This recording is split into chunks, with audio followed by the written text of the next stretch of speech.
In the deserts of North Africa and the Middle East during World War II, soldiers learned quickly that the environment could kill faster than the enemy. Heat stroke, dehydration, disorientation and exposure claimed thousands of casualties, many of them far from the front lines. Vehicles broke down, patrols became separated, and aircraft went down in empty expanses where rescue could take days or, honestly, might never arrive.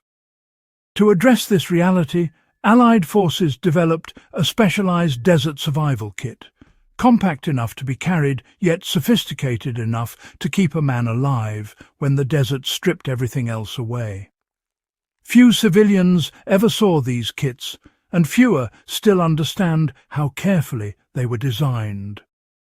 This guide opens that kit piece by piece, not as a museum curiosity, but as a working survival system whose lessons still apply today. How desert warfare forced militaries to rethink survival priorities. European survival doctrine before the war focused on cold forests and temperate climates. The desert overturned those assumptions completely. Water loss was constant, shade was rare, navigation landmarks were unreliable, and metal equipment became dangerously hot. Soldiers learned that survival required managing heat, conserving moisture, and staying oriented long enough to be found. The Desert Survival Kit reflected these priorities. It was not built around combat. It was built around endurance. Why water management tools dominated the kit. At the heart of the kit was water discipline rather than water abundance. Canteens alone were not enough. The kit included salt tablets to replace electrolytes lost through sweat, but these were carefully rationed and never intended to increase water consumption. They were meant to prevent collapse when water intake was minimal. Some kits included a small canvas water bag designed for evaporation cooling. When hung in moving air, the bag reduced water temperature, making limited supplies more usable and reducing the risk of vomiting warm water in extreme heat. The lesson here was simple and brutal. You could not drink your way out of the desert. You had to manage your body. How shade and insulation were treated as life-saving tools. Contrary to instinct, desert kits focused heavily on insulation. A lightweight ground cloth or reflective fabric sheet was included not to keep warm, but to create shade and reduce radiant heat exposure. Head coverings, often improvised from scarves or spare cloth, were critical. Covering the head and neck reduced water loss and prevented sunstroke. This was enforced doctrine, not optional advice. Modern survivalists often underestimate insulation in hot environments. World War II desert kits did not. Navigation tools, you see, were minimal but, well, remarkably precise. In the desert, perception gets all distorted. Distances seem shorter and directions, they just blur together. The kit usually had a small compass, carefully protected from sand and heat. And the maps. They were printed on treated paper, so they'd stand up to sweat and moisture. What's interesting is what wasn't included. No fancy instruments, no reliance on landmarks. Instead, soldiers were trained to take their bearings, walk timed intervals, and, if they were ever unsure, to stop rather than risk wandering off. That sort of discipline, honestly, saved lives.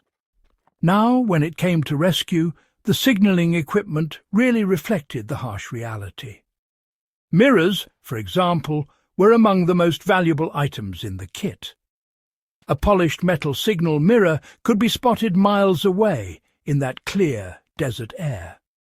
And, unlike flares, it didn't run out, and could be used again and again. Some kits included dye markers to colour sand or cloth panels to create contrast against the terrain. Others relied on simple principles, like arranging gear in unnatural patterns that were visible from the air. The emphasis was always on visibility without movement, you know. Wandering about actually reduced your chances of rescue. Now, when it comes to food, it played a minor role compared to hydration and shelter. Rations in desert survival kits were minimal. Just concentrated sugars, hard biscuits, or a bit of chocolate, really. Included mainly for morale and a quick burst of energy, not for any sort of sustained nutrition. Digestion increases water demand, so soldiers were taught to eat sparingly. The desert stripped survival down to the bare essentials. Food was, in a sense, optional. Water management and shade, though, were not. Soldiers were trained step by step to use the kit. Training always emphasized immediate action after isolation. First, stop moving and assess your water situation. Second, create shade using the kit and whatever terrain you could find. Third, signal and wait, rather than attempt any long-distance travel unless rescue was, well, completely impossible. Improvisation was only encouraged within strict limits, because panic and overexertion killed faster than thirst ever could. These steps are still taught in modern desert survival training for the very same reasons.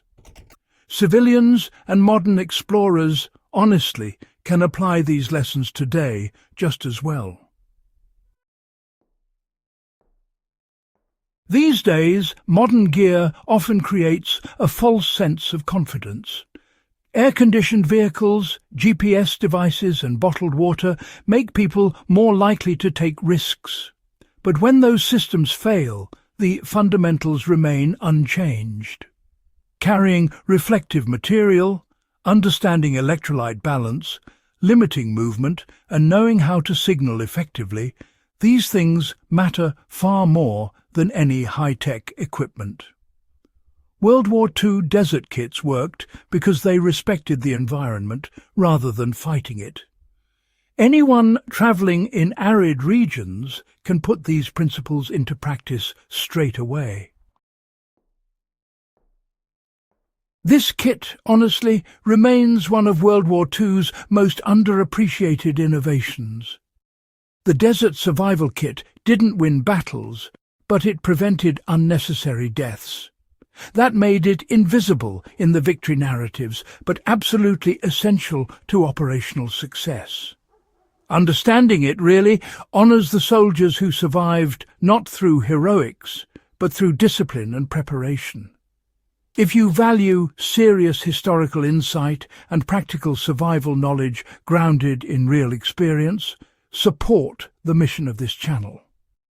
Subscribe to Echoes of Valor, share this guide with fellow history and preparedness enthusiasts, and help keep these hard-earned lessons alive for the future.